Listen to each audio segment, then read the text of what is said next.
Ayan, what's up dribblers at mga shooters, kamusta po kayo? Sisimulan na nga po ng San Miguel Beermen ang kanilang pagdepensa sa kanilang titulo dito sa 48th season ng PBA.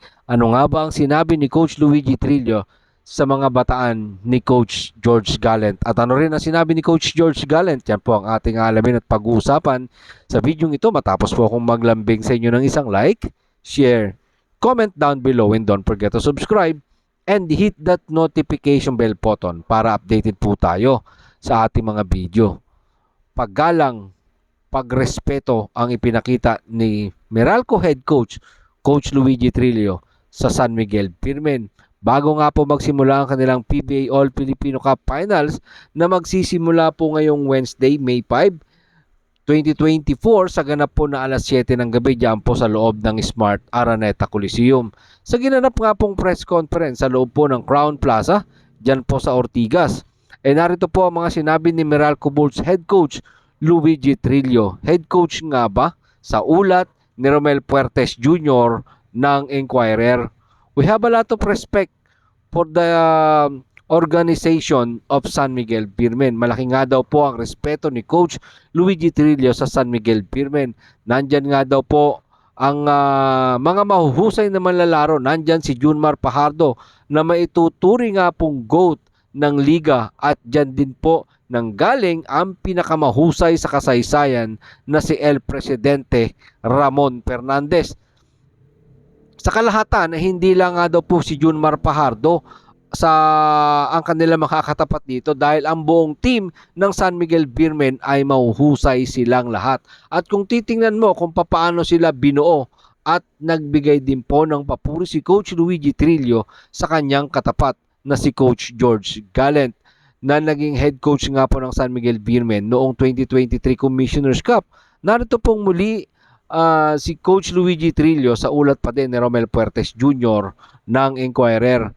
Kapag sinabi nilang madaling mag-coach ng malakas na team, hindi po totoo yun. Si Coach George Gallant ay gumawa ng malaking trabaho upang mapanalunan nila ang kampyonato. Sanay na siya dyan.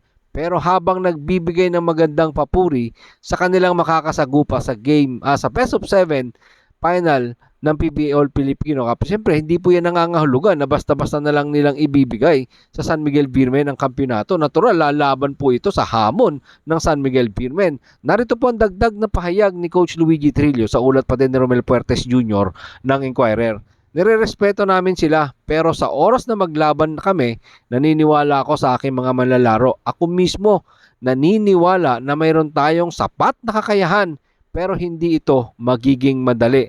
Malaki nga po ang tiwala ni Coach Luigi Trillo sa kanyang team na kayang sumabay ng kanyang mga player sa hamon na nagdidepensang San Miguel Beermen. Well, mga shooters, kaya naman ito ng Meralco, kayang sumabay sa San Miguel Beermen. When it comes to big wings, guard, pwedeng sumabay ang Meralco, mga shooters.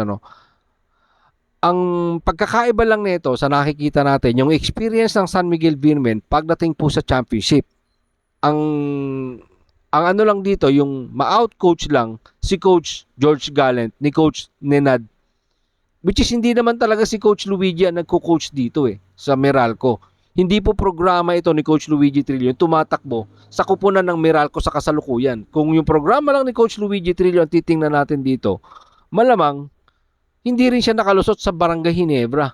Which is programa po kasi ang tumatakbo doon sa coaching programa talaga ni Coach Nenad, 'di ba? So kung hindi po programa ni Coach Nenad yun, malamang makikita po natin sa sagupa ang finals na ito San Miguel Beermen at ito pong Barangay Ginebra San Miguel. Pero hindi po yun ang nangyari. Kasi ito nga pong Meralco Bulls ang makakatapat ng nagdidepensang San Miguel Beermen. Pero para sa mata naman po ng karamihan, mas maganda na pong hindi sister team ang magbabakbakan dito po sa kasalukuyang PBA All Filipino Cup, mga shooters. At ito naman, puntahan naman natin itong panig ng San Miguel Beermen, mga shooters. Sa panig naman po ng San Miguel Beermen, susubukan nilang madepensahan ang kanilang PBA All Filipino Cup title sa kanilang unang paghaharap nga po ng Meralco Bulls.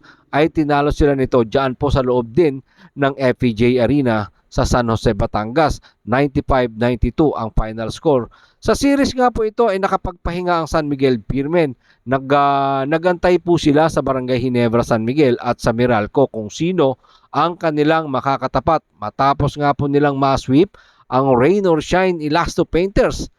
Tanong lang, magagawa nga ba ng San Miguel Beermen ang ginawa nila sa Rain or Shine ni Coach Yeng Giao? Ano nga ba ang sinabi ni Coach George Gallant? Tingnan po at natin ang pahayag ni Coach George Gallant. Narito po si Coach George sa ulat ni Denison Ray Dalupang ng Inquirer. Hindi namin alam kung sino ang paghahandaan namin hanggang Game 7 ng semifinal series. Natatakot lang ako na baka kalawangin kami. Pero makikita natin yan mula po yan mismo kay Coach George Gallant na susubukang ipagtanggol ang kanilang korona ng PBA All Filipino Cup. At kung sakaling makuha nga po nila ito, ika-30 na po iyan sa kanilang kasaysayan ng PBA franchise.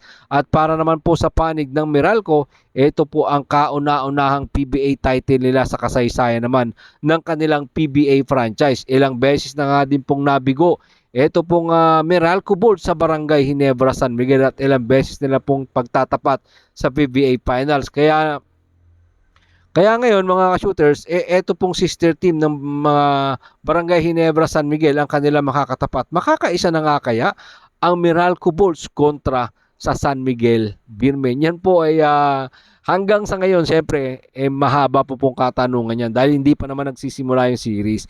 Makikita po natin dito sa series na to hanggang Game 4 kung paano mag-adjust yung isang coach, kung paano mag-adjust yung isang koponan. Kung sino yung mananalo sa Game 1 at makakabawi sa Game 2 or may mangyayari nga bang ulit na sweep po dito sa finals. Kung kaya nga ba ng San Miguel Beermen gawin yung ginawa nila sa Rain or Shine ni Coach Yeng Giao. Or siyempre hindi papayag si Coach Nenad at si Coach Luigi Trillo, mga shooters. Dahil itong dalawang kupunan na magbabakbakan po dito, talagang deserve nila na naandyan sila sa championship series na yan mga shooters. Dahil itong dalawang kupunan, ito yung natira. Ito yung masasabi nating matikas na kupunan dito po sa PBA sa kasalukuyan mga shooters. At yan lang po yung ating mga opinion at konting patikim na balita sa mga sinabi po nila sa kanilang press conference bago po magsimula ang PBA All Filipino Cup Championship Game 1 this coming Wednesday, June 5, 2024 sa ganapong alas 7 ng gabi dyan po sa loob ng Smart Araneta Coliseum. Maraming salamat po sa inyong panonood. Ano man po ang inyong maging opinion, pag-usapan po natin yan dyan sa comment section. Ingat and God bless everyone. Adjourn.